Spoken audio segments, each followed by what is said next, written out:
So I think that, sometimes doing that extra effort to be aware of how your request affects the rest of the state, leads to, I think, more compromise, negotiation, dialogue. It's just extra information for us. So with that, I thank the public.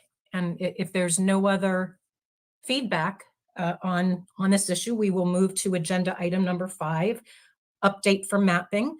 There will have 2 sections. A, update on polarization data based on approved draft maps and potential related variations. And then the second part, finishing what we've started, the review of draft maps and opportunity for discussion regarding draft maps adherence to Article 4, Part 2, Section 1, paragraphs 14 and 15 of the Arizona Constitution. We do have the ability to go into executive session if we want to seek legal advice to further implement these legal issues. Although I would like my colleagues to also be aware that under agenda item number 6, we are going to get a briefing from the legal team on the constitutional criteria, including the VRA and the 14th Amendment. So I expect that we'll likely go into executive session under agenda item number 6. So with that, I'm going to turn it over to Mark and/or Doug to walk us through agenda item number 5. Good morning. A general update from the mapping team. We've crossed the 200 mark for published plans. So as of this morning, we're at 201 published plans that we've received. Since you did mention full plans, so we have received 72 full congressional statewide maps, and we've 65 legislative statewide maps. The rest of them are just single districts. On public comments, we have received lots of public comments. The public's been very active, which has been very good. 1,420 comments have come in to date through the digital submission online from the hub. So that just goes to show you how much comments we've got. As of yesterday on the 29th, we received 42 new comments just on that day. And that is available to the public on the Redistricting Hub. If there's no questions on those 2 pieces, then I will turn it over to Doug on the polarization report. Okay, thank you, Mark. Good to be with all of you again. So this is kind of our latest update in our ongoing work to dig deeper and deeper into the polarization numbers. We have now run primary elections. So we've got the 2 general elections that we've talked about before, the 2018 governor's race and the 2018 attorney general's race. And now we've added to that the 2018 governor's primary, the Democratic primary from that year. Just looking to see where does polarization appear in these different elections. And you should have kind of our cover sheet that describes the various tables we have, and the latest tables from Dr. Hanley. And just briefly summarize what we're finding is in the Commission's selected draft congressional map 7.1, Congressional District 7, the kind of Tucson, Pima, Yuma Southern Congressional District that we're looking at, it comes up polarized in all 3 elections. So in the 2018 governor's Democratic primary and both of the 2018 general elections that we're looking at. In that congressional map 7.1, Congressional District 3, the redrawn district, comes up as polarized in the 2018 gubernatorial election. And while it's right on the edge, it's not quite in the polarized range for the 2018 primary and the 2018 Attorney General's election. On the legislative side, oh, and then we also ran the numbers for congressional district, for the same congressional districts in map 7.2. And in that, the congressional district 7 comes up as polarized in both the gubernatorial general election and the gubernatorial primary, but not in the attorney general election. It's a tongue twister for you. And in 7.2, congressional district 3, the kind of South Phoenix-based congressional district, does not come up as polarized in any of the 3 elections.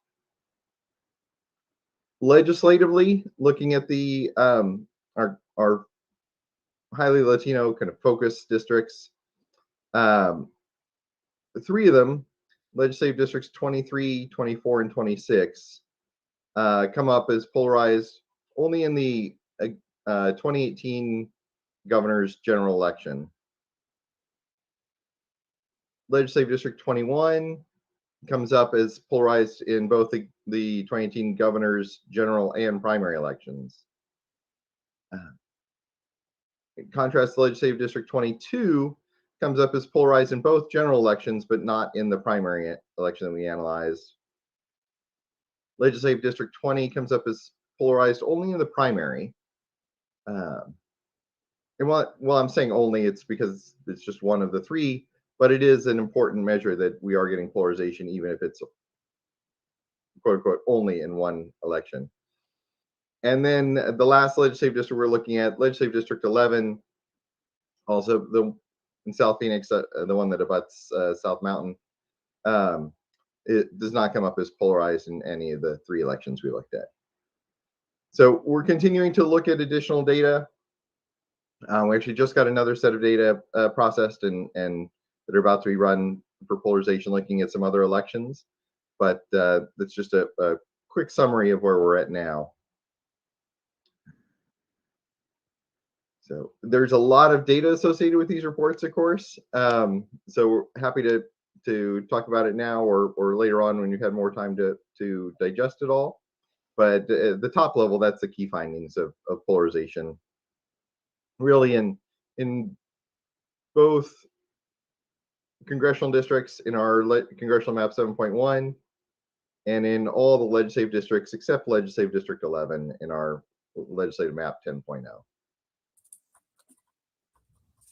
Doug, you alluded to a chart that the commissioners received or a report from Lisa Hanley. I don't recall seeing anything. I don't know if my colleagues have seen anything. Oh, That was my question as well. okay. Things are moving around and getting edited quickly. So let me show you. Let me see if I can share my screen here. Here we go.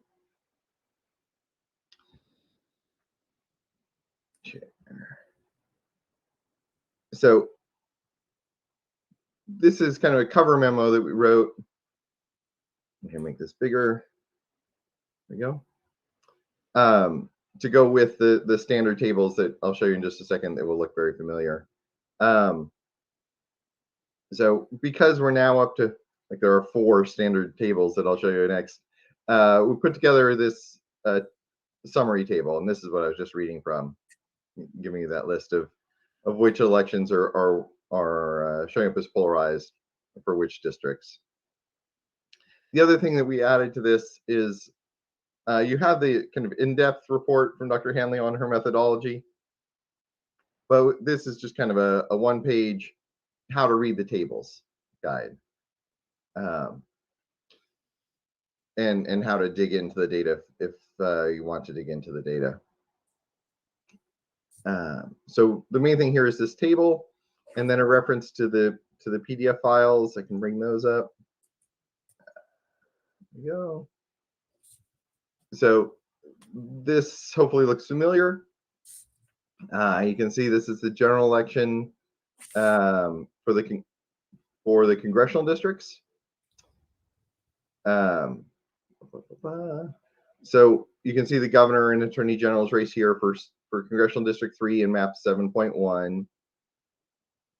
And then the Hispanic candidate is actually showing up as the Hispanic preferred candidate getting 98%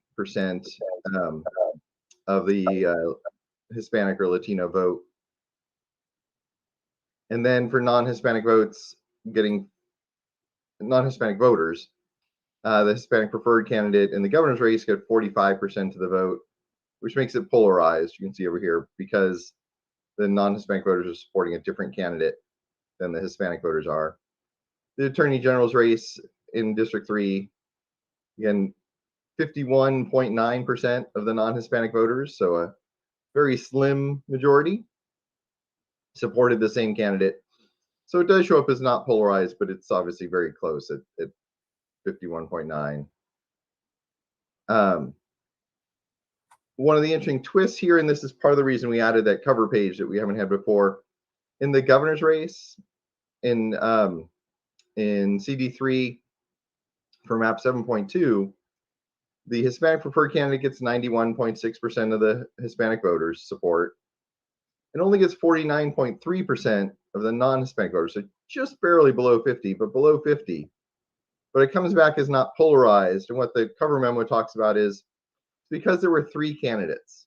So even though it's 49.3, that's still the first place candidate among the 3 who are running.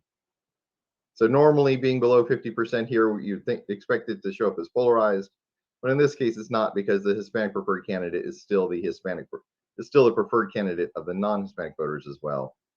It's just a function of that being the green candidate in the race and it being so close to 50%. And so we can walk through each of these tables. So this is the general election table. The primary election is set up the exact same way. We get the Hispanic preferred candidate votes by Hispanic voters. The non-Hispanic voters votes for that same candidate in the primary by district and by plan. And this is where you can see over on the right-hand side, District 7 shows up as polarized in that primary in both maps. And then we've got the same tables for legislative and legislative districts, but for the primary and general elections. Is that something, Doug, that you'll be forwarding to us today? Or Yes, and we'll be posting it. so posting it online? Okay. Yeah, they've been reviewed by legal already and approved for sharing and posting. My apologies for didn't get them ahead of this, but yes, you'll definitely get those today, and we'll post them for the public access as well.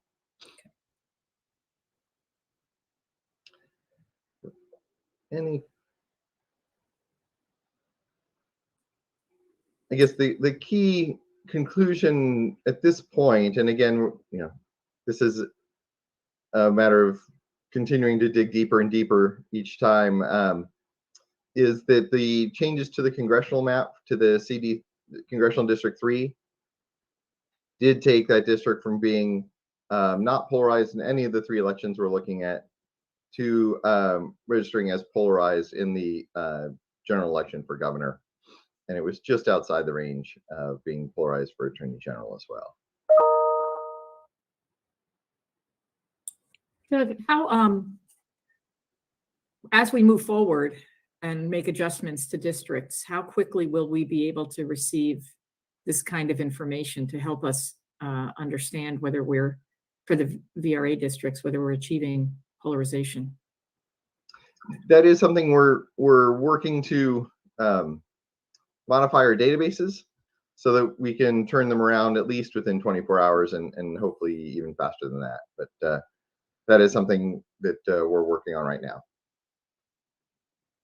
And Doug, did I hear you correctly that you're continuing to explore other races that we may be able to look into to further demonstrate potentially polarization? Or do you feel the ideas for additional races are wearing thin now? Well, so the races that carry the most weight are races where a member of the protected class in question is a candidate. So in this case, we're looking at Latino voters. We previously looked at Native American voters. And so these are the elections that had Latino candidates in them.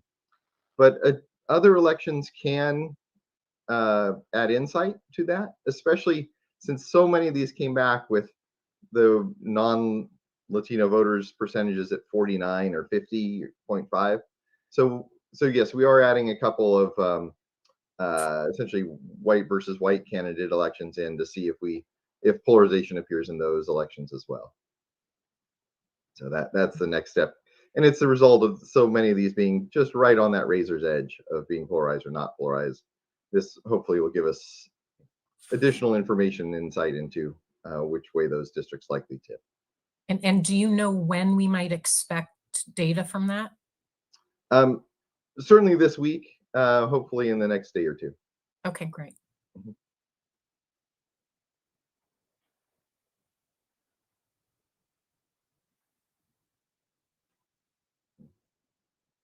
Any other questions?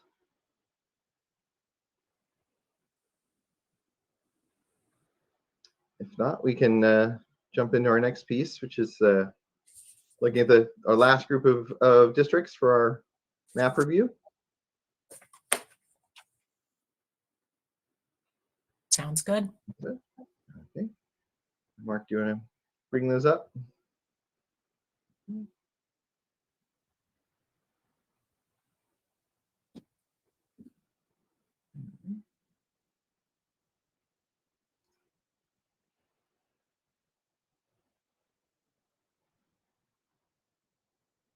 Okay.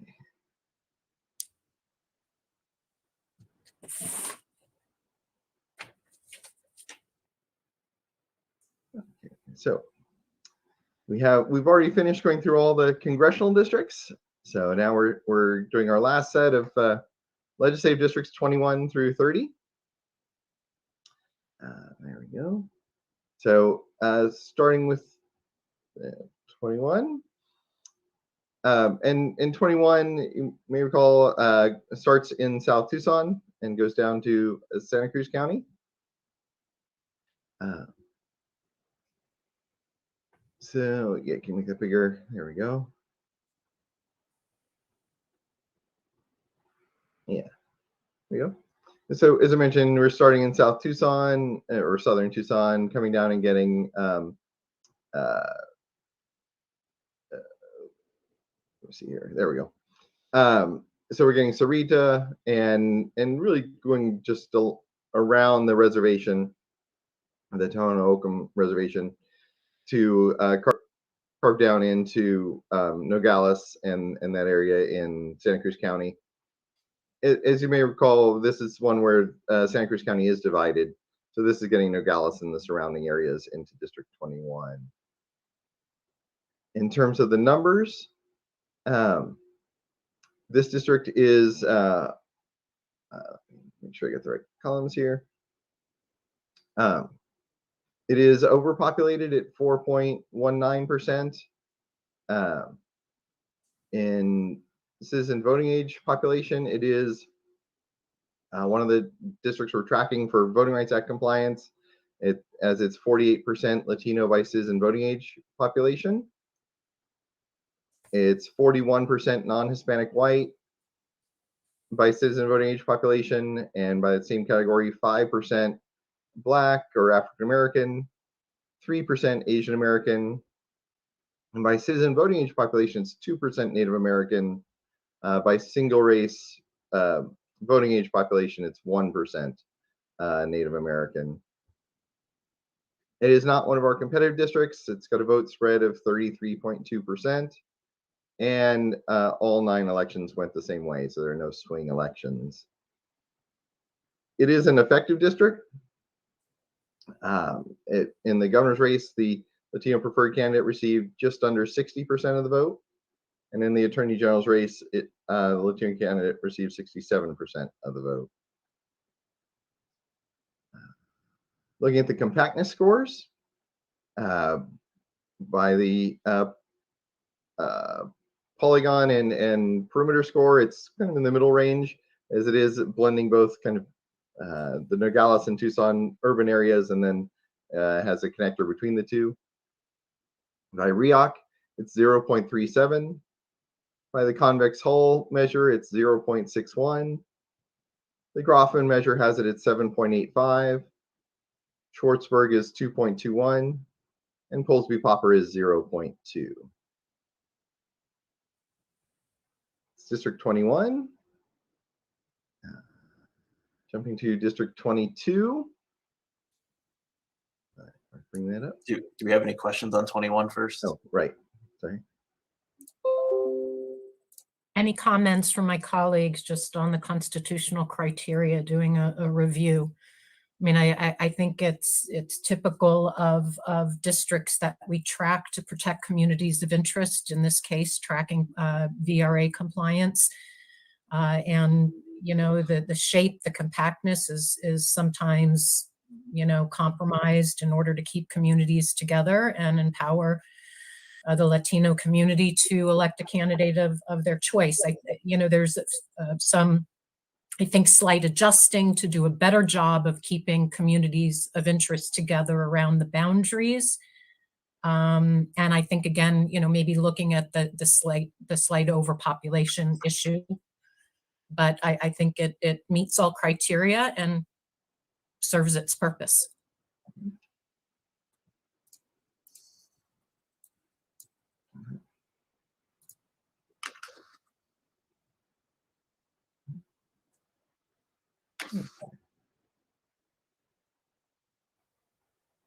If there's no other comments, we'll jump to 22 then.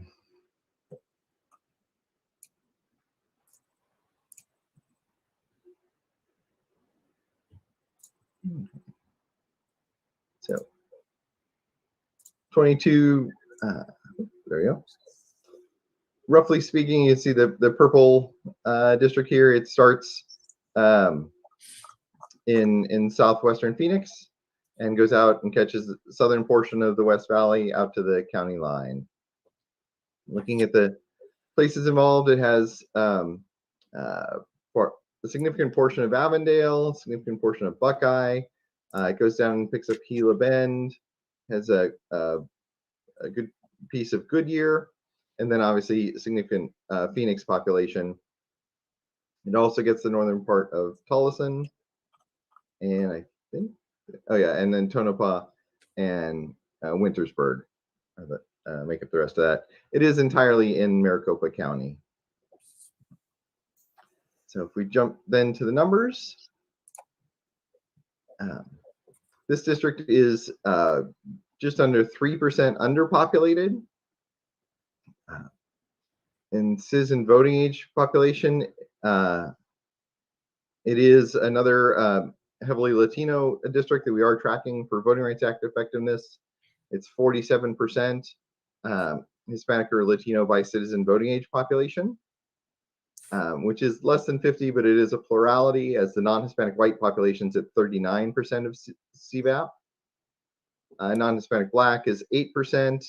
Asian American is 3% of CVAP, and Native Americans are 2% of citizen voting age population and 1% of the single race voting age population. It is not in our competitive range, as its vote spread is 17.6%. And again, there are no swing districts, as one party wins all 9 of the elections that we track for that. It is an effective district for Voting Rights Act purposes, with the Hispanic preferred candidate getting 52.6% in the governor's race and 58% in the attorney general's election. Looking at the compactness scores, again, this is another one that blends urban and more open rural areas. So the polygon and perimeter scores are in the mid-range. The REOC score is 0.42. Convex hull is 0.78. Groffman is 5.86. Schwartzberg is 1.65. And Polsby-Popper is 0.37. So any questions or comments about District 22? I do know that we need to fix Gila Bend a little bit. The mayor wasn't too enamored with our map. But ditto with 21. It serves, a purpose of keeping the Latino community empowered, able to elect a candidate of their choice, and the lack of competitiveness is a result of higher needs.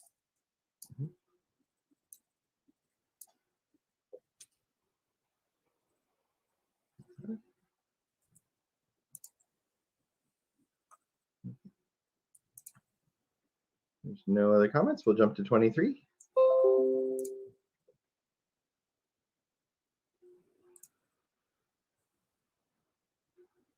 So 23 is down in southern Arizona, and this is the district that goes from the Tohono O'odham reservation lands all the way close to Tucson, and the main body of the reservation, all the way over to Yuma. Okay.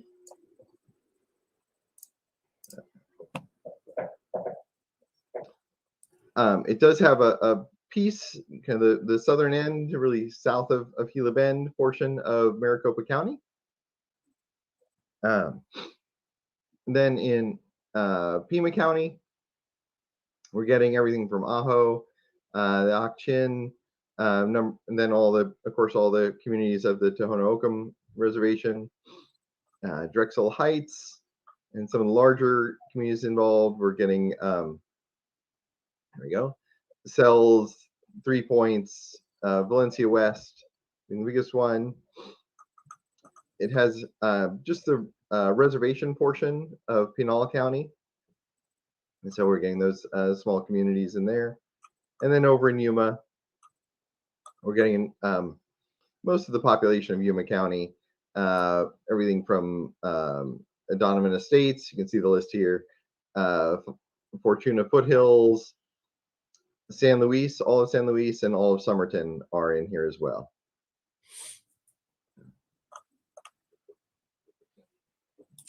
Doug, just as a quick question, as we're looking at these splits, is there something that lists each community in alphabetical order so we could see how many times they're split?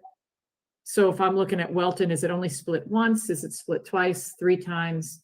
Is there a way that we could see that? So I'm assuming most are only split once or twice, twice maybe, but there may be some that have several that we need to be conscious of. So is there a way to give us another table that just lists them in alphabetical order, regardless of county location or anything, that just so we can actually get a handle on that? Does that make sense as a question? Do you know? Oh, definitely. Yeah. I think you're right that virtually all of these are just between 2 districts, but I don't know if it's a native report or if we would need to re-sort this report, but we could generate that. Yeah, we can look into that. But I think if you could use the find button. Welton has 2 L's. Yeah. Yeah. And yeah. So it would be one way that you could do it using the find. Mm-hmm.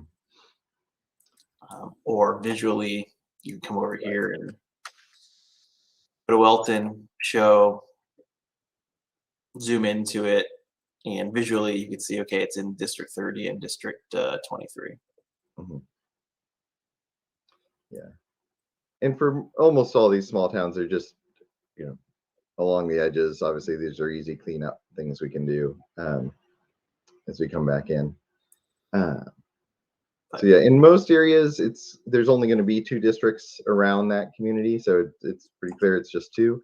But yes, when we get into the Tucson area and the Maricopa area, where or in particular the Central Phoenix area, it can be harder to tell. So we can. And we can look into what we can do for more of a ordered report. Mm-hmm. Thank you. Mm-hmm. Okay. So by the numbers, District 23 It's a little underpopulated at 1.06% under the ideal. It is majority Latino at 51%, Hispanic or Latino by citizen voting age population. 38% of citizens of voting age are non-Hispanic white. 2% are Black or African American. 2% are Asian American. 7% are Native American by citizen voting age population, or 5% by single race voting age population. It is, interestingly enough, competitive at 5.4%. It's within our, it's not within our 4% highly competitive range, but it is within our 7% competitive range. And this is the oddball election. It shows us 8 elections won by the Democrat and 0 by the Republican, because the 9th race was a tie in the districts or the precincts that make up this district. So that's not a typo. The 9th was a tie. And then by the tracking, it is just below 50% for the governor's race, and it is 53.1% by the attorney general's race in our effectiveness measures. Looking at compactness scores, obviously this district covers a very large area. So its perimeter and polygon area scores are high. On the REAC score, it's 0.25. Convex hull, it's 0.82. Groffman, it's 6.73. Schwartzberg is 1.9. And Polsby Popper is 0.28.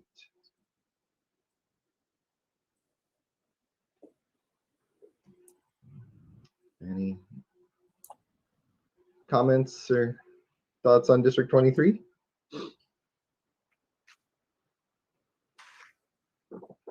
I think they're much of the same of the previous ones, where the lack of competitiveness is, reflects keeping the Latino community of interest empowered and together. I think there's tweaks around, as all the districts tweaks around the borders, the boundaries to, I think, do a better job of keeping certain communities of interest together. But I'm confident we can accomplish that.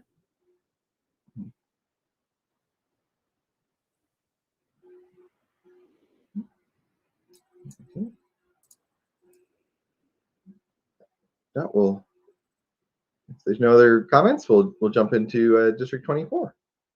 Hey, Doug, before you jump into District 24. Yeah. I was noticing this, if you use the Excel version of the district splits and you use the find and you type in Welton, and you hit, just had this working. Okay. I don't know why it's not coming up just yet. Let's see. I think the Excel might have to be your live window. There it goes. I didn't have a cell clicked on it. So if you do control find in the Excel for Welton, you can see it's been split 2 times, because it would show up if I type in, say, Phoenix, hit find all, you can see Phoenix has been split a bunch of times between districts. So that could be an easy way to look at how many times the city's been split. Okay.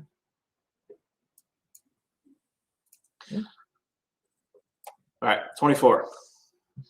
Yep. So we're in the heart of Phoenix here.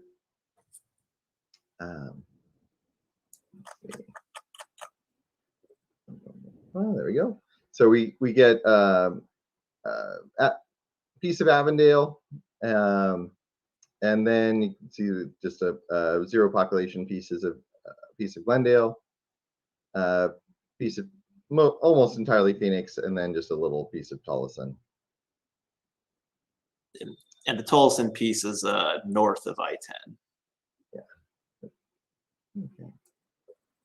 Jumping into the numbers, it is a bit overpopulated at 2.6%. This is a majority Latino district. It's 63% of citizens of voting age are Hispanic or Latino. 23% are non-Hispanic white, 9% non-Hispanic black, 2% non-Hispanic Asian American, 3% Native American by citizen voting age population, and 1% Native American by single race voting age population.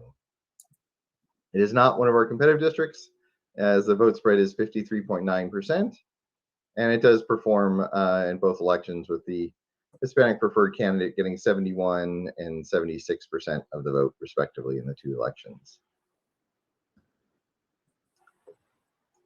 Given the urban nature of this district and its square shape or rectangular shape, its polygon area and perimeter scores are quite low. Its REOC score is 0.34. Convex hull is 0.97. Rothman score is 5.01. Schwarzberg is 1.41. And Polsby-Popper is 0.5.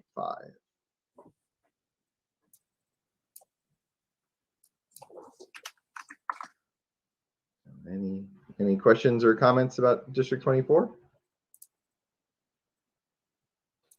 Oh yeah, what Mark's showing is you can see that the Tolleson border, the boundary of the district follows the freeway all the way. The southern boundary of the district follows the freeway all the way across, and there's a little piece of Tolleson that crosses the freeway. Yep, with 16 people in it. Mm-hmm.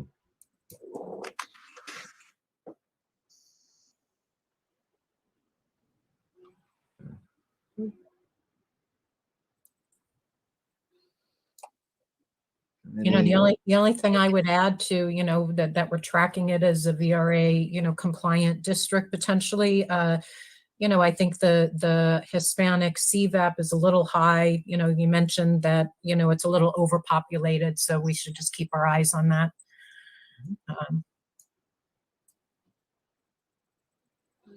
Sound good. Okay.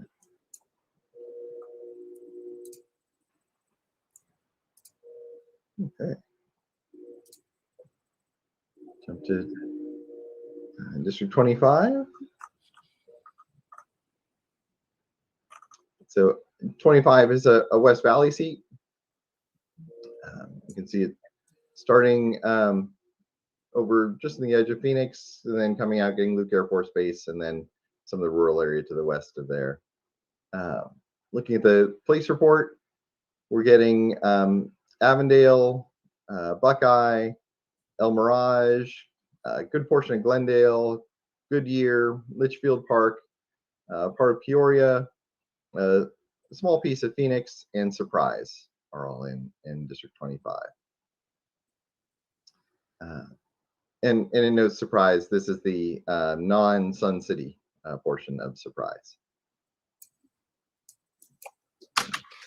Looking at the numbers, it is overpopulated at 2.3%. Looking at citizen voting age population, it's 26% Hispanic or Latino, 59% non-Hispanic white, 8% non-Hispanic black, 4% non-Hispanic Asian American, and 1% Native American by both the citizen voting age and the single race voting age population categories. It is just outside of our competitive spread at 8% on the vote spread. And on the swing votes, all 9 elections were won by one party. And it's not a district that we're tracking for Voting Rights Act effectiveness. Going over to the compactness scores. It mixes some of the rural areas and urban areas, with just a bit of rural area on the west end of it. So it's kind of in the middle on our polygon and perimeter scores. REOC is 0.52. Convex hull is 0.85. Groffman is 5.13. Schwarzberg is 1.45. And Polsby-Popper is 0.48.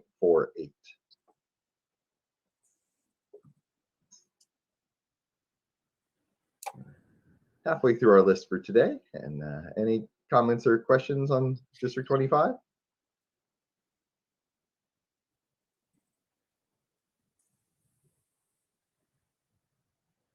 Well, Mark, which city are you showing right there? That is the city of Surprise. Okay. We had a lot of cities in this one.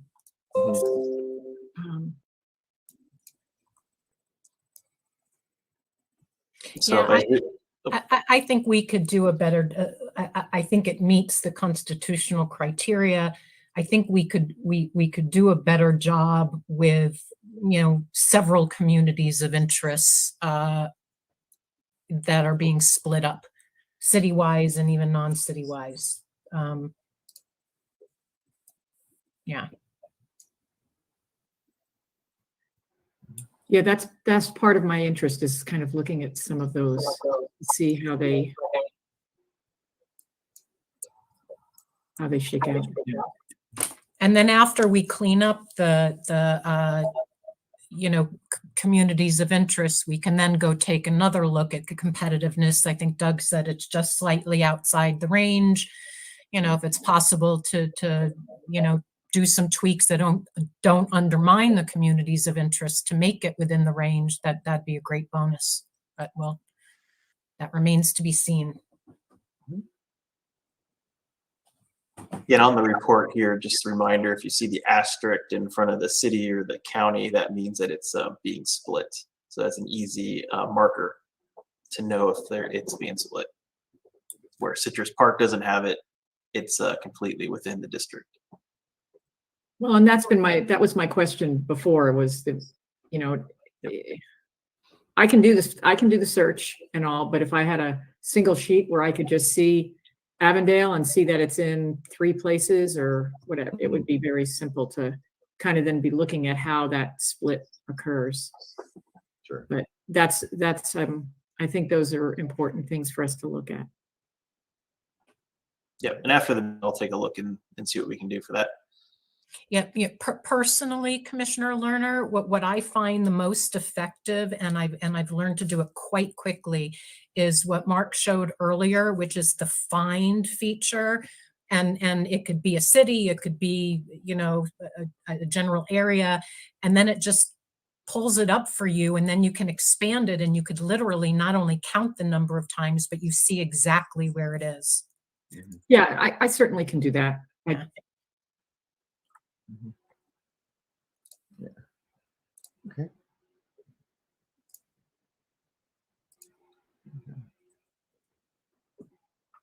Okay. Should we jump to 26? Yes, please. Oops.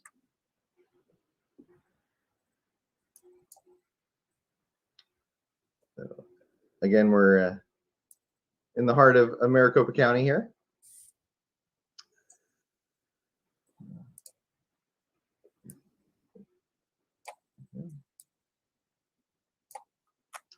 Get into District 26, and you can see it's a fairly easy to describe. It's a good portion in Glendale, a small piece of Peoria, and then Phoenix population, making up this entirely Maricopa County district.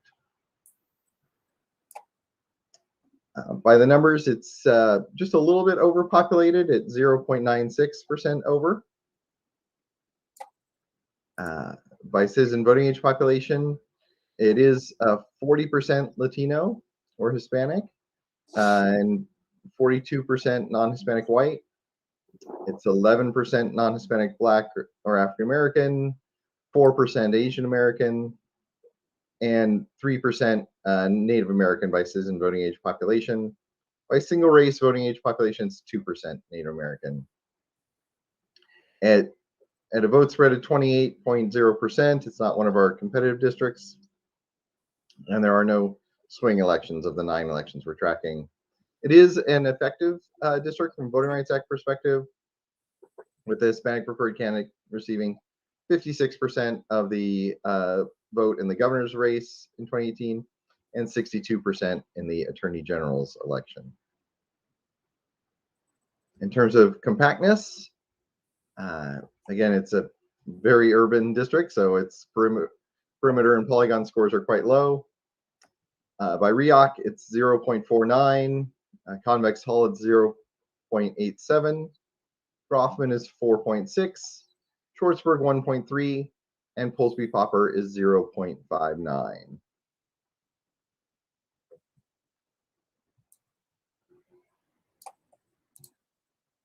Any comments or questions about District 26? Can you remind us what that tail is just south of Camelback? Was that to include, keep the Latino community whole? I don't remember the details about that. I'm just curious why that little tail's there. Yeah, off the top of my head, I don't recall the changes that's been made to that. We'd have to go back and check the log on those. I'm not sure if it's just a population balancing issue or if it was a community of interest change that led to that.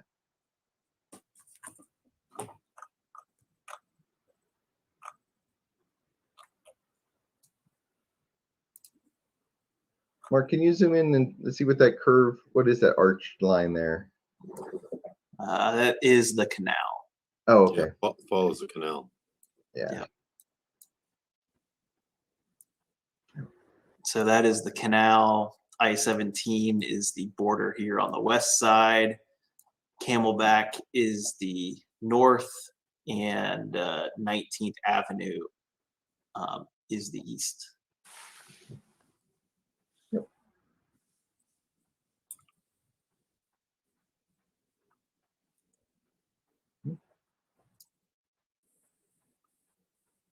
I think it's compact. It keeps a community of interest together.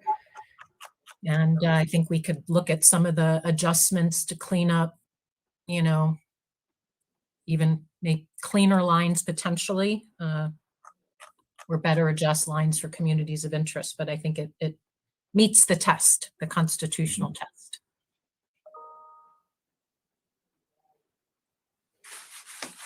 Okay. No other comments? We'll jump to 27.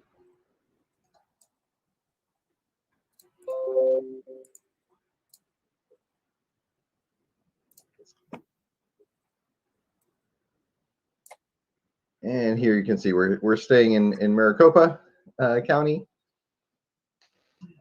And it's another one that is fairly easy to describe. It's a good piece of Glendale, a large piece of Peoria, and then about 27,000 people from Phoenix.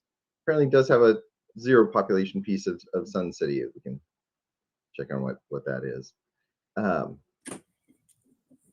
Looking at the numbers, this district is underpopulated by 2.79%. By citizen voting age population, it's 17% Hispanic or Latino, 73% non-Hispanic white, 3% non-Hispanic Black or African American, excuse me, 4% Asian American, and 1% Native American by both citizen voting age population and by single race voting age population. Its vote spread is 13.1%, and of the 9 races we tracked, it did not swing in any of those 9. And it's not a district that we're tracking for Voting Rights Act effectiveness.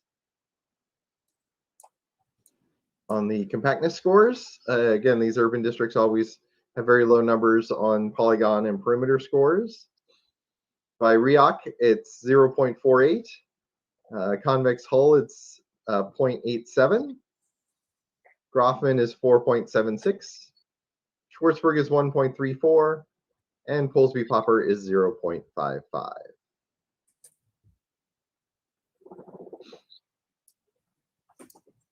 Any questions or comments on 27? It's compact. It keeps communities of interest together. I think its lack of, competitiveness. It's hard to make it more competitive when you've got a very competitive district to the right, D2, and it is where it is with where the communities of interest live. So I think it makes sense and balances the 6 criteria.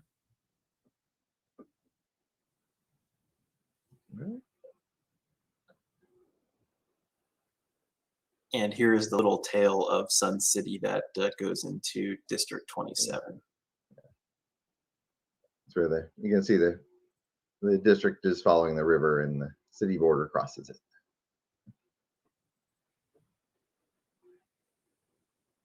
Okay, so let's jump to 28.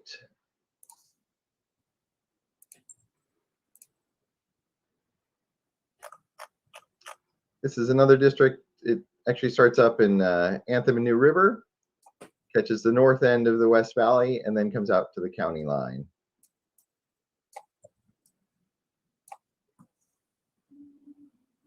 So you can see the list of communities involved. We've got Anthem with 23,000 people, New River at 17,000, Peoria and Phoenix are the biggest chunks of the district, about 75,000 each.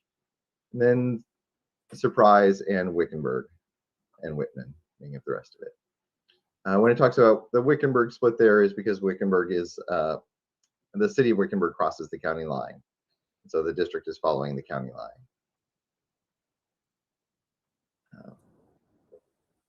By the numbers, this district is underpopulated by 4.95%. So it's short by almost 12,000 people. By citizen voting age population, it's 9% Hispanic or Latino, 83% non-Hispanic white, 2% non-Hispanic black, 4% Asian American, and 1% Native American by both citizen voting age population and single race voting age population. It's not one of our competitive seats, so the vote spread score of 30.1%, and all 9 of the elections we tracked for swing elections were won by the same party. And it's not a district we're tracking for Voting Rights Act effectiveness.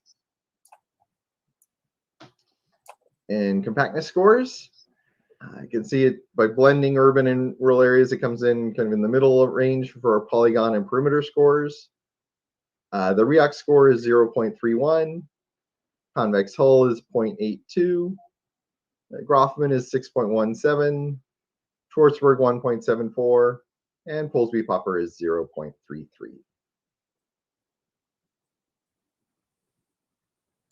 Any comments or questions about District 28? I think it balances the 6 criteria. I think we could do some tweaking with communities of interest to make even more people happy. Mm-hmm.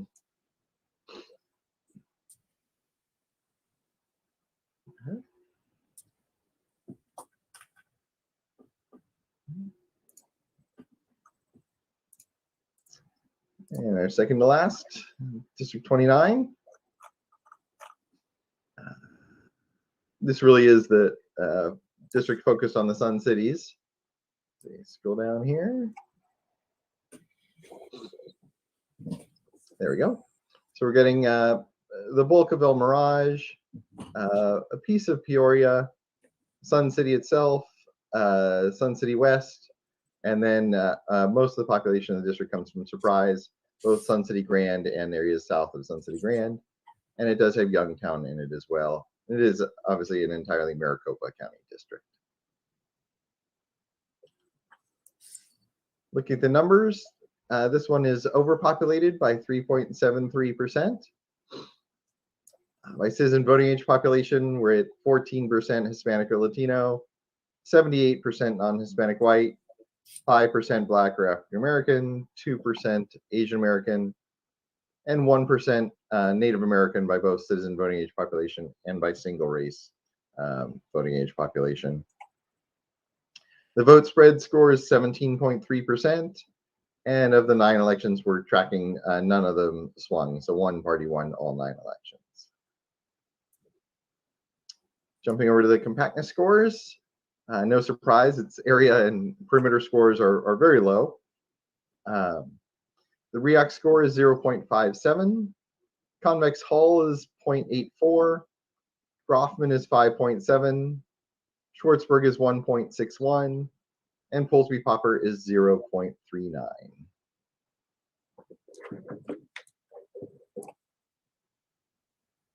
Any comments or questions about this one? Do you remember, Doug, if that overpopulation was, in order to keep this community of interest together? Or was it just, kind of an accidental, just effect of keeping, it as together as we could? I'm wondering if it's possible to shed, or if it was necessary to keep the people together. Given the borders of Sun City and Sun City West and Sun City Grand, it's a little limited in where we could take population off, but there may be some options. As Mark highlighted here, we have the border of El Mirage, and perhaps more of El Mirage could go together in 25 to take population out of 29. Or as we looked at earlier, Surprise is actually split between 3 districts, with a piece of it in 25. Perhaps more of non-Sun City Surprise could go into 25. So there are things we could look at. I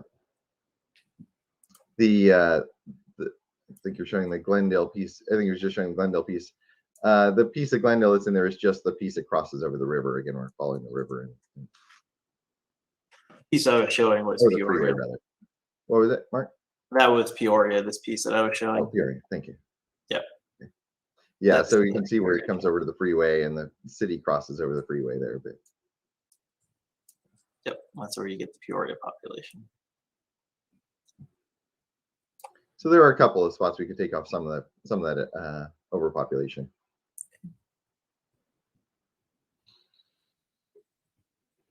I think it does a good job meeting all 6 criteria. I mean, the lack of competitiveness is a testament to, the communities there. And with tweaks, we can make it better. Okay. Okay. So, and then wrapping up our tour of the maps as Legislative District 30.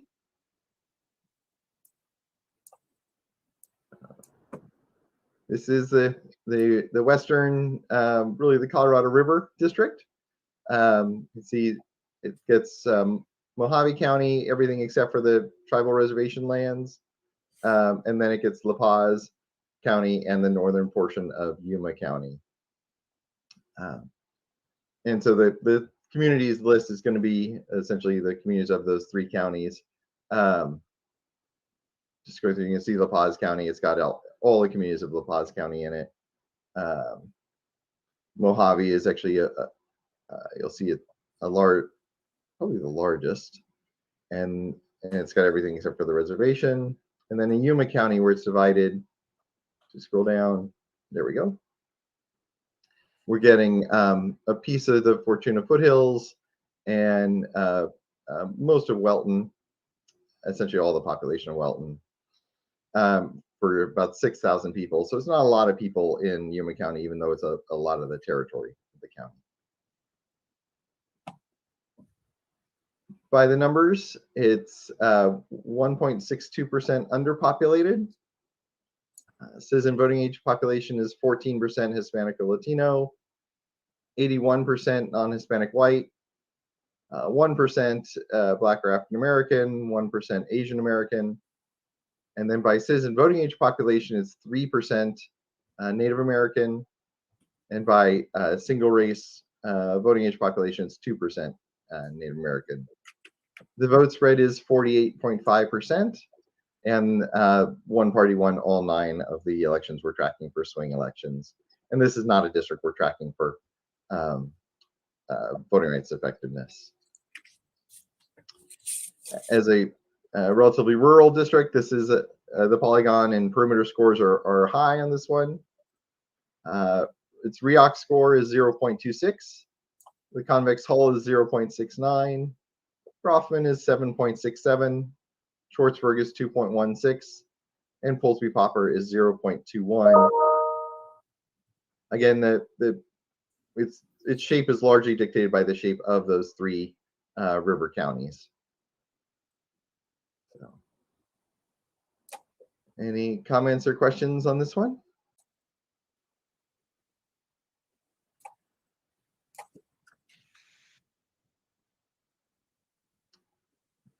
I think it looks like we tried hard to keep communities of interest together.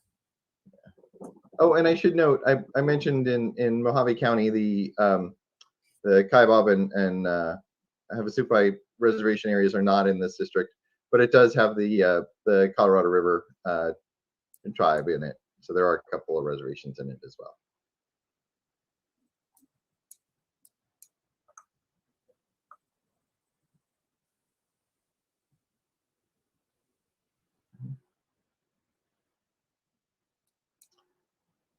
With that, we have wrapped up our walk through the maps, and hopefully it's been useful. And as you've discussed, there have been some notable areas that we will definitely look at and be prepared to make some cleanups as we come back to the next round of mapping. I think it was very helpful, Doug. Not only the specificity, the detailed information you shared, but also priming us to be thinking about the 6 criteria as we're, gearing up for deliberation, and understanding that we'll go through this process again at the end, so that we, are comfortable in our rationales for why we're drawing the lines as we are. So I think it helped prepare us well.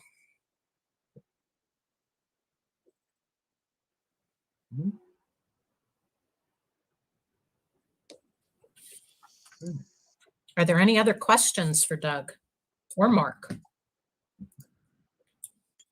Thank you. This is a good overview. Okay, if there isn't anything else, we can move to agenda item number 6. I'll just wait a minute to see if there's any last minute questions. Nope. We will move to agenda item number 6, legal update concerning Arizona Constitution criteria, including the VRA 14th Amendment of the United States Constitution and competitiveness. I will turn it over to our legal counsel. I am expecting, I believe, some degree of briefing in public. And then I would like to suggest to my colleagues that we have a motion to go into executive session, which would not be open to the public, for the purpose of obtaining legal advice to further implement and or advance these legal issues pursuant to ARS 38-431.03A3. And with that, I turn it over to our counsel. Thanks, Madam Chair. Before we get started, I just wanted to ask whether the court reporter needs a break. If that's necessary, we can obviously wait. How long, Roy, is the public part of the presentation? I would say probably about, it's not very long, 20 minutes. Up to Angela, if you'd like a break now or a break at about 9:30. We can break after. That's fine. Thank you. Okay, we'll aim to break maybe after the presentation. Thanks, Roy. Okay, so let me try to share. This is always the hardest part of this. Share my screen here.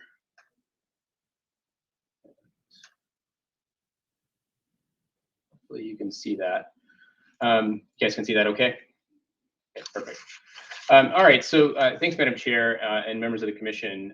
We wanted to provide, particularly knowing that the stage that we're in, we're reaching sort of the end of the last business meeting before the final map drawing stage of the process, as well as finishing the public comment period after draft maps were adopted.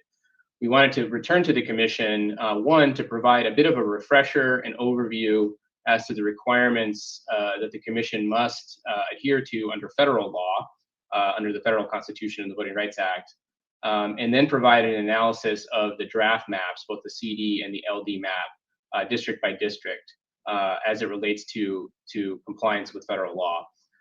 So my presentation here is going to be primarily based on the VRA and, of course, the federal Constitution, the 14th Amendment. It's not our plan to provide a formal presentation on the other 5 constitutional factors. As we know, there's 6 factors. One of them is compliance with federal law.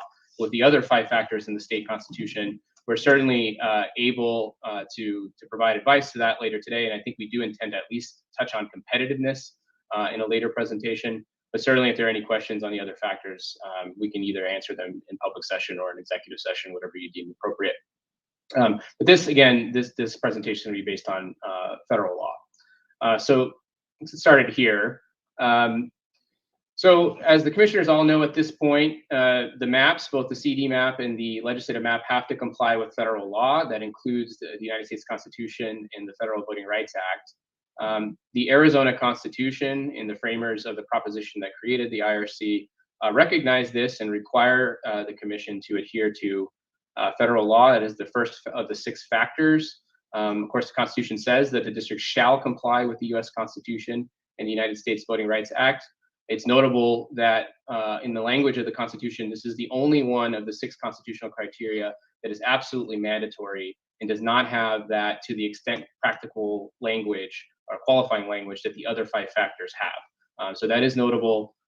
Throughout this whole process, the commission and the staff, and of course counsel and the consultants that counsel have retained, have considered the requirements of federal law. This includes at every iteration of the draft map stage, and of course with the adopted draft maps, and we'll continue to do so into the final map drawing stage. But it's important to note that obviously compliance with federal law is, the foremost of our considerations in advising the commission. So again, and this is somewhat of a review of several presentations we've given to the commission before, and of course advice that we've given to the commission about what complying with federal law means. And one way to sort of look at this is to look at how you could potentially violate federal law. That is to say, how could you violate the Voting Rights Act or the U.S. Constitution? And there are 2 primary ways that a violation can occur. And I'm going to talk about both of them in greater detail in some slides here. But the first is vote dilution. And that would be a violation of Section 2 of the Voting Rights Act. One thing to note here, of course, and we've noted this to the commission before, that it is Section 2 of the Voting Rights Act that is currently operable and applies to the map drawing process that the IRC is undertaking. Section 5, of course, since the Shelby County decision, that is the preclearance requirement, is no longer applicable to this process.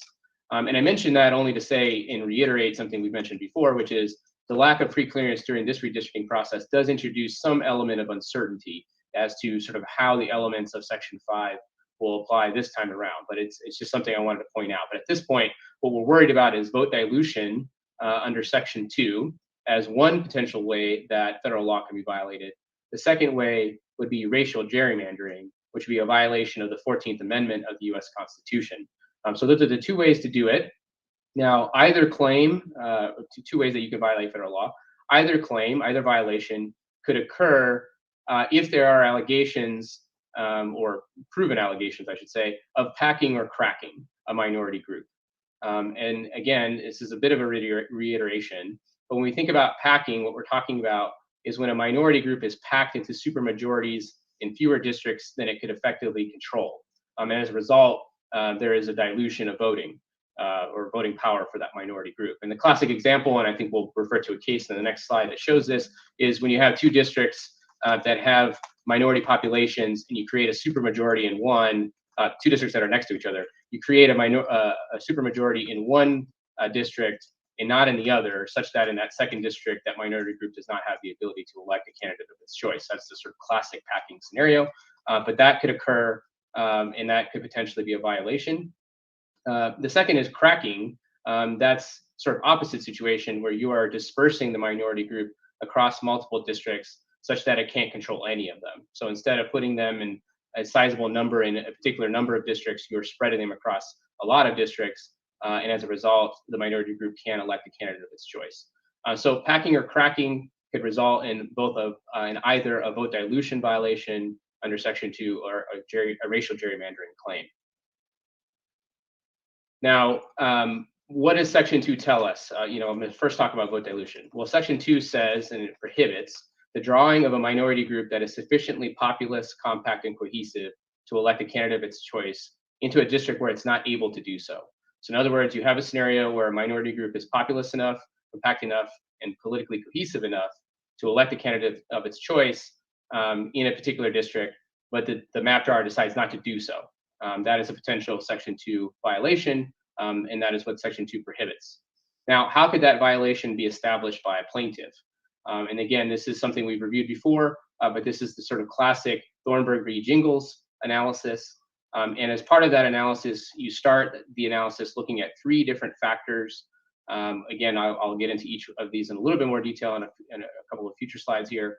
But the 3 factors, which I think at this point are probably ingrained in the commissioner's minds, the first factor, of course, is that the minority group is sufficiently large and geographically compact to constitute a majority in a single member district. The second is that that particular minority group is politically cohesive, that is to say that it votes together for a particular candidate of its choice. The third is that the majority in a particular district, in this case will be white voters, vote sufficiently in a block to enable it to usually defeat the minority's preferred candidate. The second and third prongs are typically referred to as racial polarization or racially polarized voting. That's the sort of analysis that we do, and we'll talk about what that analysis looks like. But these are the 3 factors under Jingles that you have to consider for a plaintiff to establish a violation under Section 2. Now, if these factors are met, then under Jingles, you actually go to a second stage of the process where the court considers the totality of the circumstances, which is getting into the so-called Senate factors. Part of those factors include an analysis of present and historic discrimination in a particular geographic area against a minority group. So it's those first 3 factors, and if they're established, you go to the second stage, this totality of the circumstances stage, in order to establish whether there's a violation. Again, these are what the plaintiff must establish if it were to bring a Section 2 claim. Now, to talk a little bit more about these factors, when we talk about that first factor about whether a minority group is sufficiently populous, what we're talking about is that the minority group must comprise at least 50% plus 1 of a hypothetical district's voting age population to succeed on a Section 2 vote dilution claim. So if a plaintiff comes in alleging Section 2 vote dilution, that very first Jingles factor, in order to meet that, basically what they have to establish is that the minority group is 50% plus 1 of the district's voting age population. Now, the proper measure of a minority group's voting age population in the Ninth Circuit is actually citizen voting age population, since that determines the group's actual ability to elect. So it is that CVAP number that we have looked at repeatedly throughout this process that is the relevant number for determining that first Jingles factor. Now, in a vote dilution claim, if it were to be brought by a plaintiff, the state, which in this case would include government, which would include the IRC, can defend against the vote dilution claim if crossover voting enables the minority group to elect a candidate of its choice. And by that, when I refer to crossover voting, what I'm talking about is that a sufficient number of white voters vote alongside the minority group such that the minority group has the ability to elect a candidate of its choice. One final thing to note here that's important is that the map drawer's motive is irrelevant to the analysis. So in other words, even in a situation where the map drawer didn't necessarily have a clear motivation to violate Section 2, nevertheless, a Section 2 violation could exist if, again, a plaintiff is able to establish all of the Jingles requirements. So that is something to consider. I'll give you an example of a vote dilution claim. This is from South Dakota, the Bone Shirt case in 2004. This involved, again, a classic packing scenario. This is a successful challenge by Native Americans to 2001 LD map. In that case, the plaintiffs alleged that the state had violated Section 2 by packing Native Americans into an 86% VAP supermajority district and leaving 23% Native American VAP in an adjacent district. And these are labeled as 26 and 27. On the next slide, I'll show a map so you have a better visualization of that. But in that particular case, the plaintiffs showed that the Native Americans could have formed a compact, cohesive majority in both LD 26 and 27. And of course, the map drawers chose not to do that. The court agreed with the plaintiffs in this case, holding that the current LD map impermissibly diluted the Indian vote and violated Section 2 of the VRA. Basically, the court required that the defendants, in this case the government, afford the Indians in both, and again, I'm quoting Indians from the case, in both districts 26 and 27, a realistic and fair opportunity to elect their preferred candidates. So let me just show you sort of what that looked like in that case. Excuse me. In the Bone Shirt case, you can see on the left, this was the redistricting map, 26 and 27. One district had that supermajority and the other district had a much lower voting age population for Native Americans. And then you can see on the right the remedial plan as a result of the court ruling change that district such that in both districts, the Native Americans were able to elect a candidate of their choice. I should also note, by the way, we don't have this in here, but the decision by the district court was affirmed by the 8th Circuit. So that's a vote dilution claim and the requirements to establish one by plaintiffs. I'm going to next turn into racial gerrymandering and discuss that. As mentioned that a little bit before, racial gerrymandering could be a violation of the Equal Protection Clause of the 14th Amendment. The 14th Amendment prohibits drawing district lines predominantly on the basis of race unless the state can show that the district plan is narrowly tailored to advance a compelling interest. A plaintiff in a racial gerrymandering claim must show that race predominated over other traditional redistricting criteria. When I refer to traditional redistricting criteria, as we all know, again, at this point, what we're talking about primarily is some of the other factors that are listed in the state constitution, things like compactness, respect for geographic and political boundaries, communities of interest, etc. So in a racial gerrymandering claim, a plaintiff must show that race predominated over all of those other factors. It is notable that courts have held that complying with the Voting Rights Act can be a compelling interest as long as the state can show a strong basis and evidence for its belief that the Voting Rights Act required a particular district. So again, it is possible in order to defend a racial gerrymandering claim that a map drawer could point to its basis or a strong basis in evidence for a belief that the Voting Rights Act required a particular district to be drawn.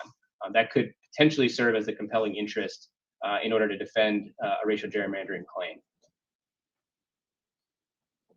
Now, when can a impermissible racial gerrymander occur? Well, it typically happens in one of two instances.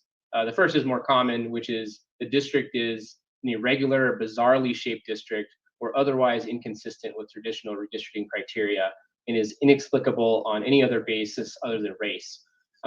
Those are sort of your classic, and I'll show a photo of this or a map of this in one of the next slides here, but your classic racial gerrymander where you have an extremely bizarrely shaped district, and it is very clear in looking at the district there's no other reason for the drawing of that district other than the basis of race, and it ignores traditional redistricting criteria like compactness and communities of interest. So that's one way you can have a racial gerrymander. The second way is that if there's overt evidence of racial motivation, even if the district complies with traditional redistricting criteria. That's from the Bethune-Hill case. So that's a situation where the record just shows that there's overt evidence of racial motivation. And as a result, potentially a racial gerrymandering claim could be successful. So let me give you an example. This is from the Cooper case. Here, this is actually a more recent 2017 case that made its way to the Supreme Court. In the case involved a successful challenge to two majority Black North Carolina congressional districts. They were labeled CD1 and CD12. The court concluded that race was a predominant motive for the creation of both districts and could not be justified by reference to the Voting Rights Act. You can see in the maps below the two districts that were in question. You can see, of course, how bizarrely shaped they were, particularly the one on the right, the District 12, kind of your classic gerrymander situation.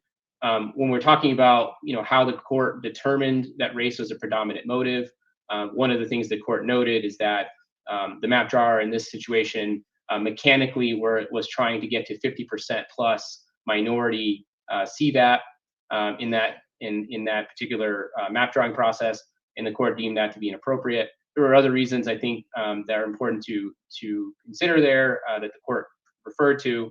One other reason, of course, was that the state constitution in North Carolina required the map drawers to consider keeping counties whole, which is something that the map drawers in that scenario did not consider at all or ignored, or at least that was what was established by the court. So that's a situation of a racial gerrymander. And again, you can see sort of how unique the districts look in that particular case. So the final slide here is we wanted to sort of provide some additional information. When we're thinking about complying with federal law, what are the different factors that the commission has to consider in order to analyze whether a particular district or map complies? And we kind of broke it down into three broad areas. The first consideration, of course, as we mentioned before, is the citizen voting age population of a minority group in a given area. What is the CVAP number in that particular district? Timmons has presented consistently in each stage of the map drawing process as to what the CVAP number is in a particular area. That CVAP number is important for a number of reasons. One, of course, is that it is a useful number in order to determine, whether a particular minority group has the ability to elect candidates of its choice. It's an important number to determine whether the first jingles prong is met in a potential vote dilution claim. So that is why citizen voting age population is particularly important when analyzing compliance. The second sort of factor or sort of subject that a map drawer has to consider related to compliance with federal law is polarization. We had some presentation on this earlier from Timmons, but the question here is, do minority voters and white voters choose opposing candidates in elections? Why do we care about polarization? Well, I think we care about it for two reasons. First, it goes to the cohesiveness and white bloc voting elements of the jingles test. That's the second and third prongs. And it involves determining which candidates each group tends to prefer. So, we look at it because, again, it's the second and third prongs of jingles. And the way we look at polarization is through ecological regression. That is the kind of analysis that, of course, Lisa Hanley has presented and undertaken with Timmons on behalf of the commission. So that's one reason why we care about polarization. The second reason we care about polarization has to do with determining what our performance thresholds are in a particular district. And by that, I mean, what is the percentage CVAP of a minority group that needs to exist in a district for that minority group to elect the candidates of its choice, its preferred candidate.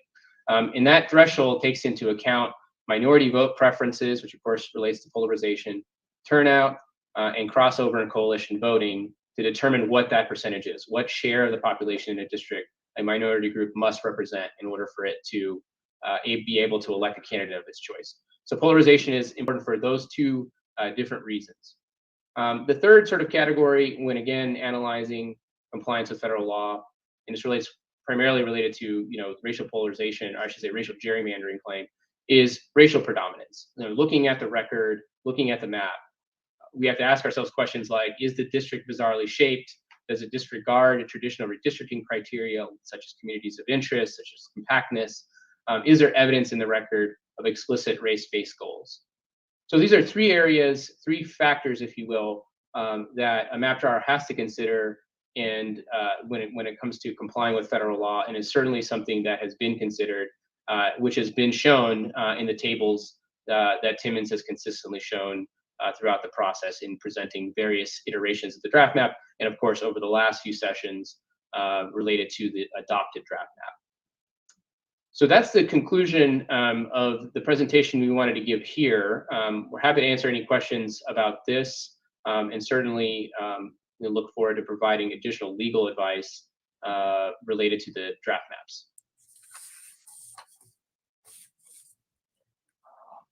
Is this, Roy, the last public presentation?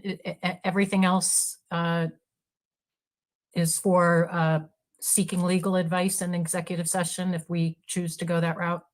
That's right. If you choose to go that route, that's where we would be presenting. Okay. Well, thank you very much for this overview.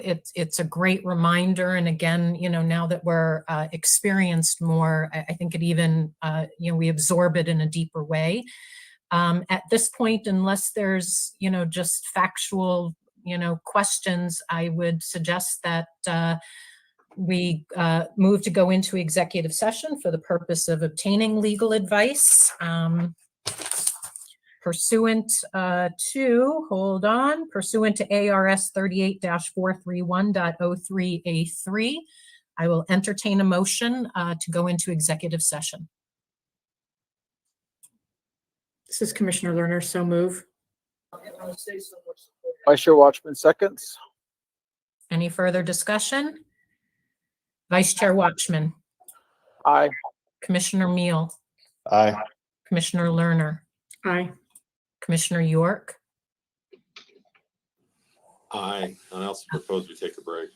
yes. Commissioner Newberg is an aye. With that, we will move to executive session with our legal counsel and staff. We will take a 5-7 minute break and we'll reconvene in executive session. Please X out of this link, and we look forward to returning to the public when we're done seeking legal advice.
Okay, it looks like we're just waiting on, I believe, Commissioner York.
Maybe in another minute or two, Brian or Lori, maybe check in with York, see if he's having difficulty dialing in.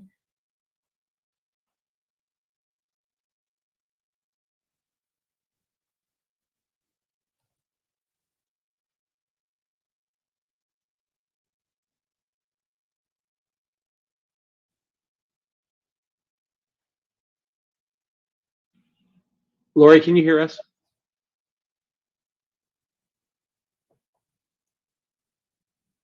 Yes.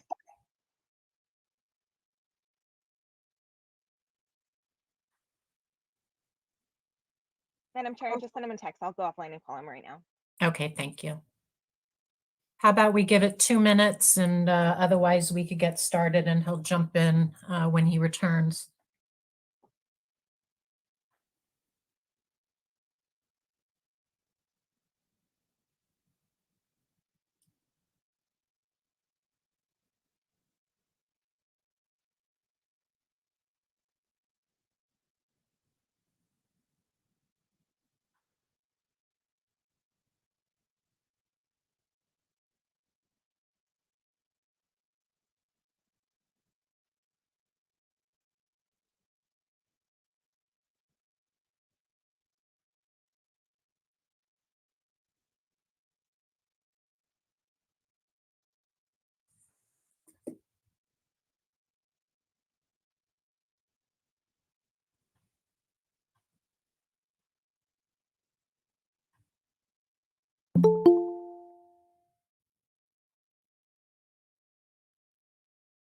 Up. I see Commissioner York. Okay, welcome back, everybody. Thank you for the public's patience. We were in executive session where we were able to seek legal advice and do a district-by-district VRA legal analysis, which was very helpful as we are moving into the deliberation phase next week. With that, we will move to agenda item number 7, discussion and possible action on public comment during the deliberation meetings. This is an opportunity for the 5 commissioners to discuss what we would like to do, how we would like to handle public comment during deliberations. Options, you know, the last deliberative process, we did not have in-person public comment, but rather we continued to keep open our portal 24/7 for written comments. And I open it up to thoughts, reactions from the 4 of you first.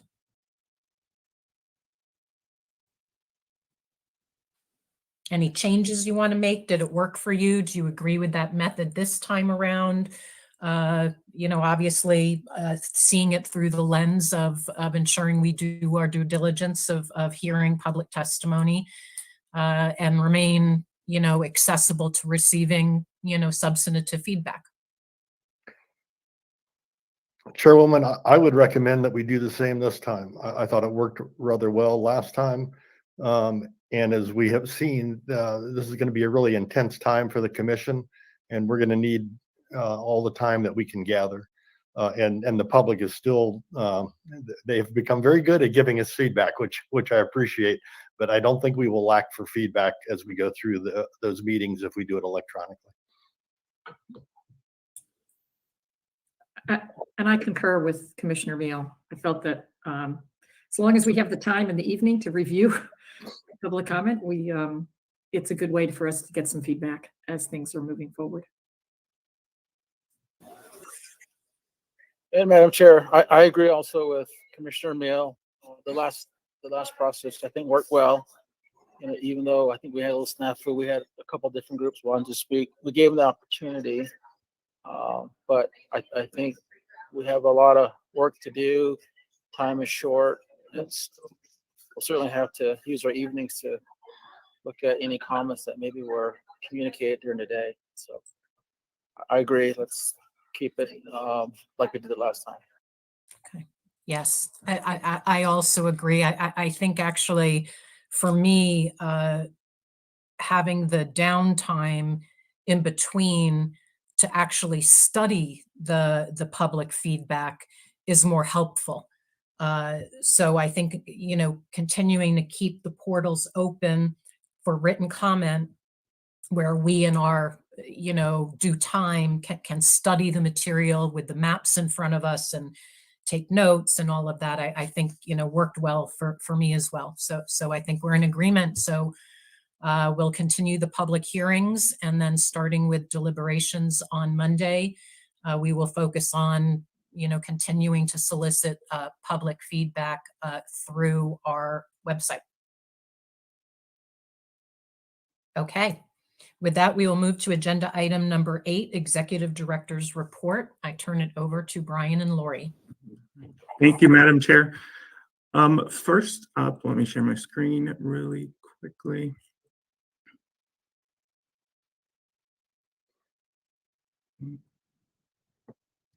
I want to briefly just discuss the, sorry. So a couple weeks ago, we went through the current year's expenditures. We're working on updating that. So total this year, we've spent about $1.5 million. There are a few outstanding invoices just from our recent listening tour.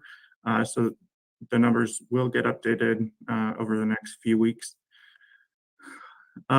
So over the next few months, we'll be working with the Joint Legislative Budget Committee and the Office of Strategic Planning and Budget to work on our fiscal year 23 budget. We put together kind of a skeleton outline of what we think we might need after speaking with the attorneys, and then just the other costs. So our proposed budget is going to be $2.6 million. And as we move forward, it's always a very fluid process. I'll continue to update you where we are on that. And I think we'll also have a better idea of what we'll face in the next couple of months. So that might also affect our what we asked for. Are there any questions on the budget?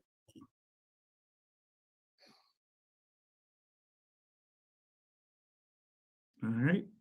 Next up, I will turn it over to Lori for a few updates on our meetings and other items.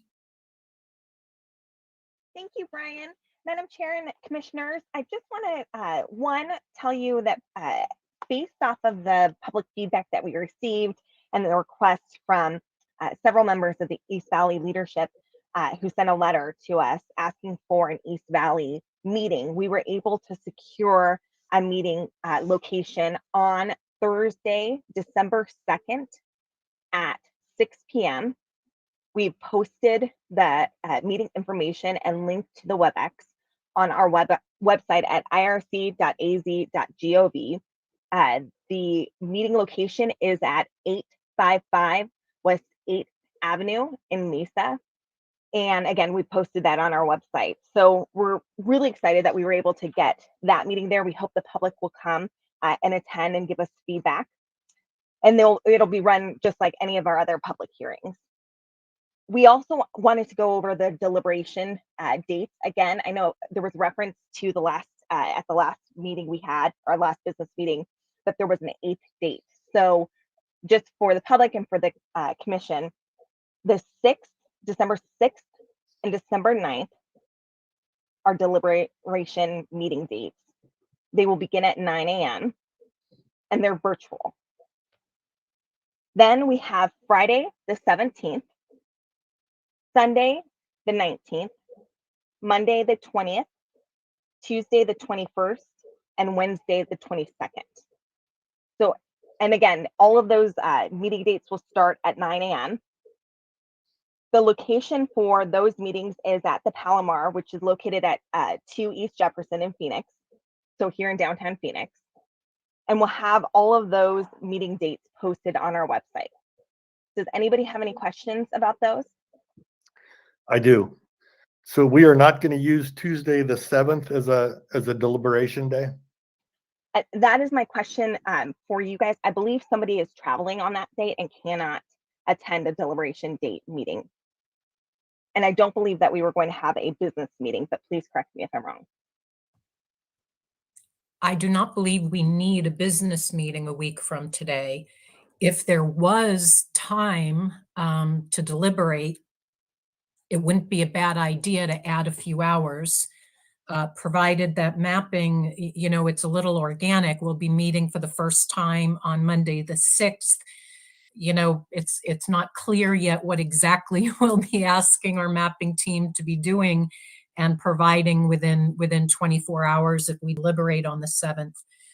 I would absolutely be open to adding some virtual deliberation time on the 7th because, you know, earlier and more, I think gives us more options. It makes me more comfortable, but. Is there any commissioner that is not available on the 7th?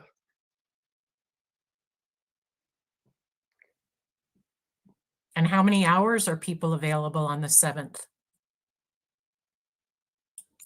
I would set the day aside because that's our regular meeting day.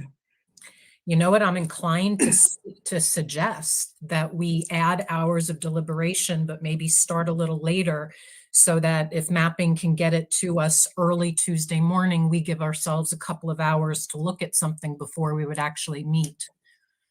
You know, Doug and Mark, are you guys here? What are your thoughts about use of time on Tuesday the 7th? Virtually, so whatever work you're doing, you would be virtual as well. Oh, sorry. Let me plug my camera back in here.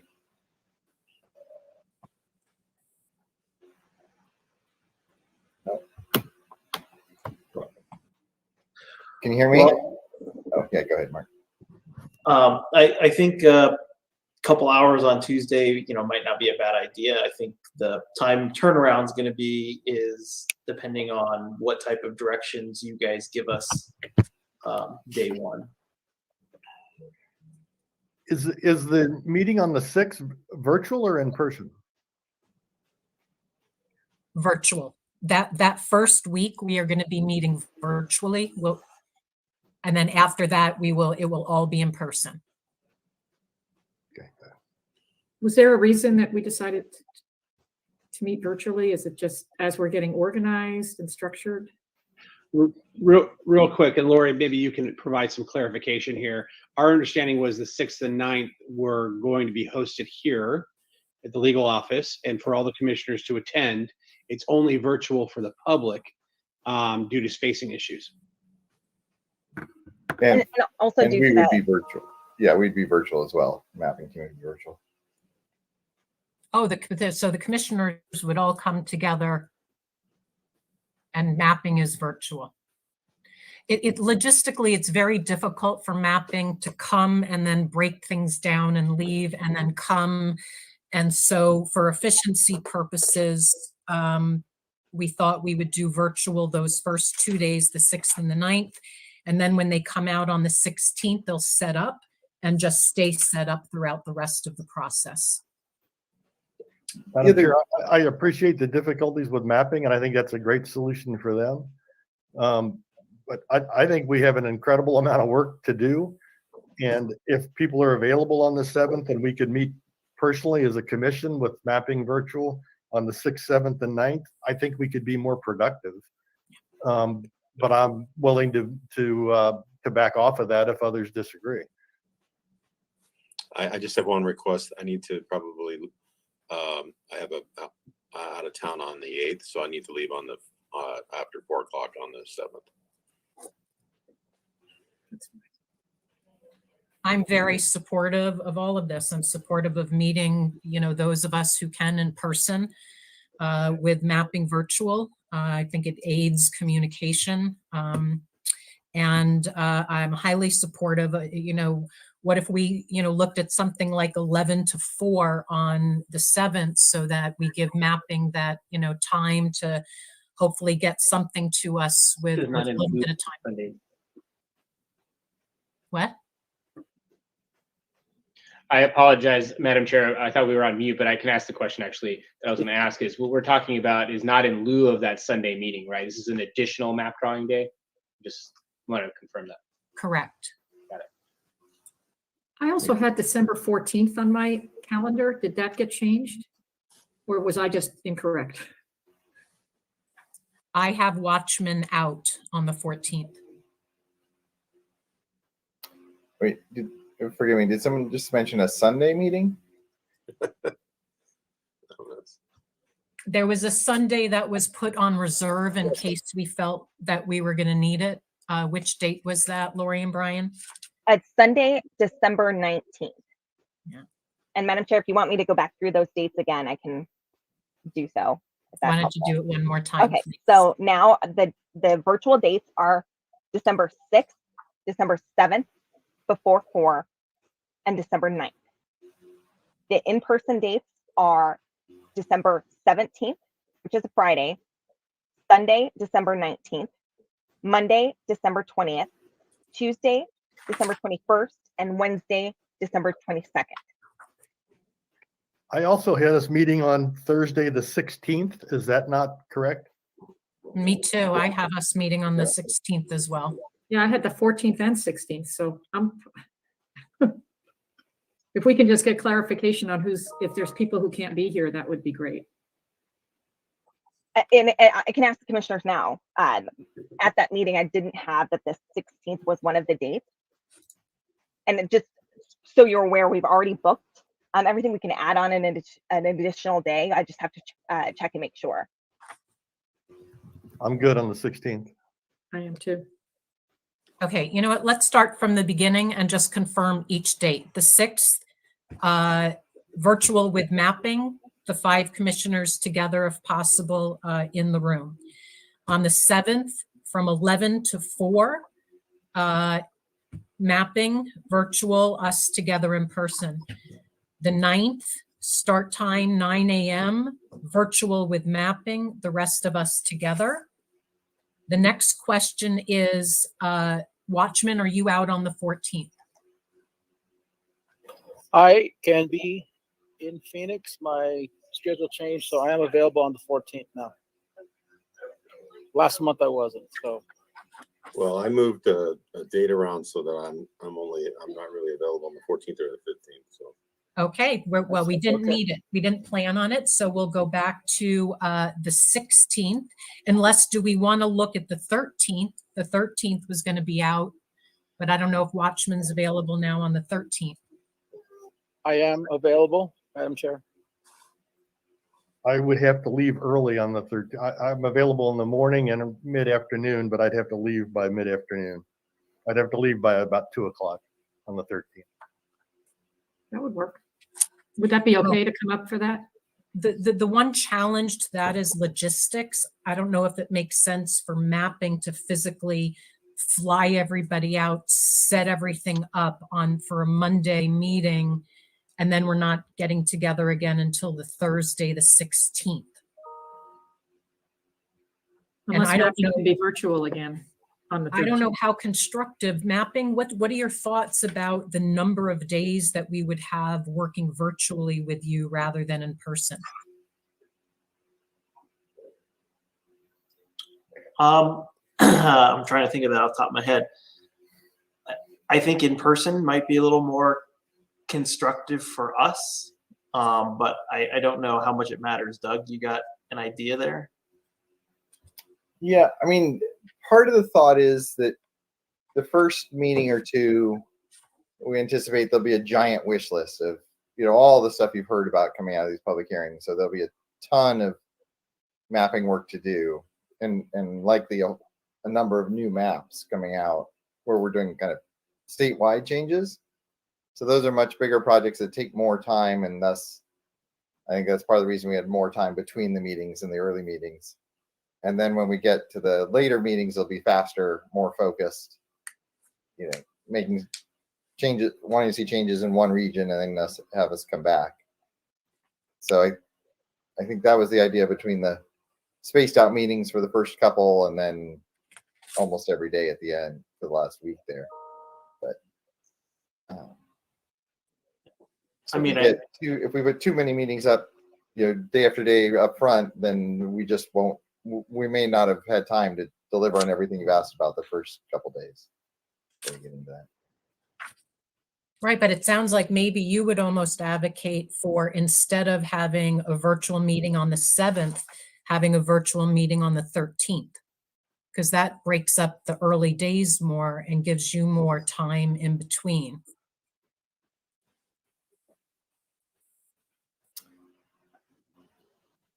I mean, Doug, you tell me what you think, but I almost like that reasoning better, swapping the 13th to the 7th, unless you see something there. No, I think that does make sense.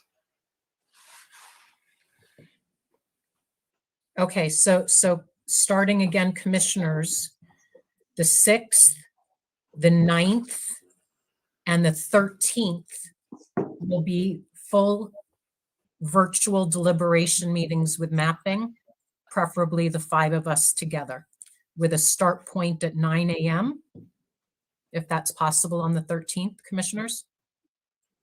I do have that. I would have to leave by around 2. So would you want to start at 8 a.m. or?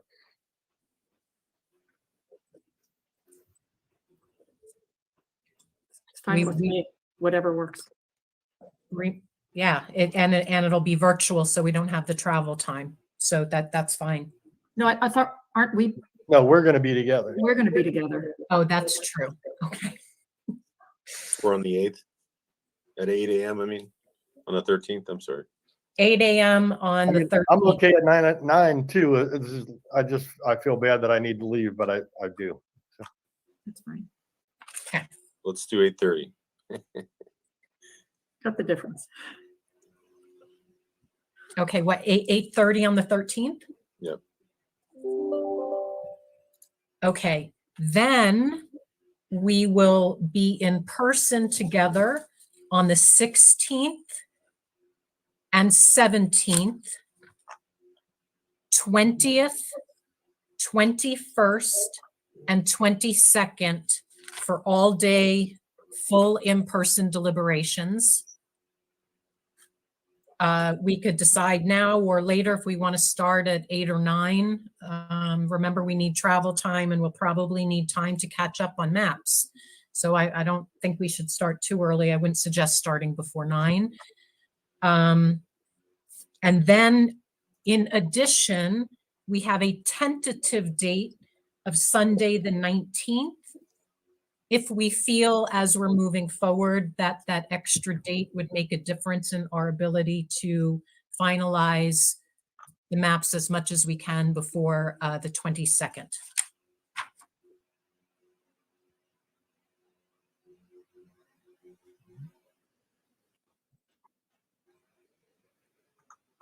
And we'll get these dates up on the website soon. So thinking 9 to 5 on those other dates, just to allow us a Roughly. little time, something like that. Okay.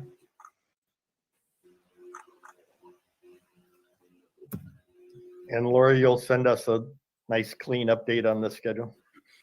Yes, absolutely. Commissioner Meal, I will send you right after this meeting And with the all of location the locations as well. the locations. Okay, thank you. Okay, and back to you, Lori, then. Okay, so that was all of the updates I had on the deliberation meetings. As far as, I'll skip to migration. So we are now fully migrated over to Microsoft as of this past week. So all of our systems have been migrated over. And we last week were able to work with the vendor to make sure that there was, if there was anything that didn't fully migrate, that we were able to get it over, which is helpful for our public records response, because as we discussed before, part of our intention in migrating to Microsoft is so that we can more easily and more quickly respond to public records. So we expect and anticipate that response will happen a lot faster now. Does anybody have any question about migration or public records? Okay, and I think that was everything I had. I will now send it over to Marie to give an update on our outreach. Thank you, Lori. Madam Chair and members of the commission, I'll give you a quick review of our preliminary numbers for our outreach. As of Saturday, when we conclude the last listening tour, we will have done 61 in-person meetings throughout the state of Arizona. So that doesn't include our virtual efforts or anything else that we've been doing online, but that's just our in-person meeting with the folks around Arizona. We also are in regular or at least targeted contact with 350 individuals representing cities, towns, counties, tribes, voter groups, and other organizations that we share information with. And through these groups, we hope that they amplify this information to their constituencies. And then finally, Michelle has been working with the media to get information out about the commission efforts. From mid-October to the present, she's had about 33 print stories about the redistricting process. And then for the newsletter, she has about 1,500 subscribers, reading about everything that we've been doing. So that kind of concludes the preliminary numbers for what our outreach efforts are. Any questions?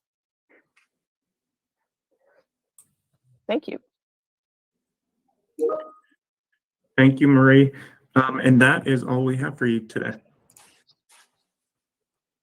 All right. Any last questions, commissioners? Okay, with that, we will move to agenda item number 9, discussion of future agenda item requests.